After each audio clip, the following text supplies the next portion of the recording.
Je veux faire une vidéo. Ça sera pour la présentation. Oui, pour t'introduire, oui, c'est ça, en français. Hello everybody right there. This is JP, your friend right here. And in today's video, I'm gonna teach you how to present yourself in French. Let's go right there. I'm gonna teach you in total 4 things in French.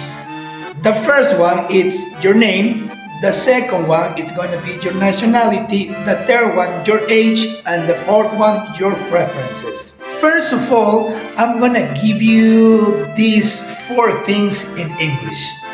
For example, the first one, my name is Jean-Pierre, or I am Jean-Pierre.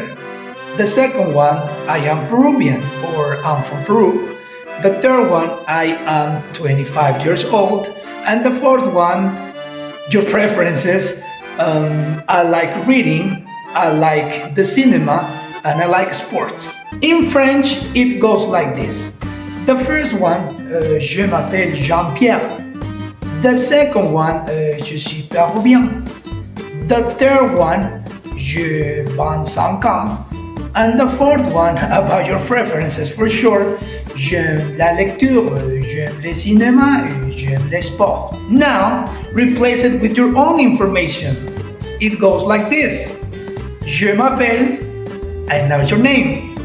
Je suis, and then your nationality. Je suis Péruvien, no, if that's the case. But if you're a girl, you're gonna say je suis péruvienne. Now it goes your age. J'ai 25 ans. No? But at the end, you have to give me your age. J'ai 13 ans, j'ai 30 ans, j'ai 14 ans. No? So it depends. And the last one, it goes with your preferences. No? J'aime la lecture, j'aime la natation, j'aime le cinéma, j'aime la musique. So you can have probably many other preferences, but you have to decide for one of those. As you can see, presenting yourself in French is not that difficult, huh? So practice as many times as possible, okay, to present yourself in that way. I will give you, okay, more information in the description. This is it. This is all, everybody. I hope you guys like this video. Present yourself in French. Please practice as many times. Thank you guys, and see you in another video. Bye bye.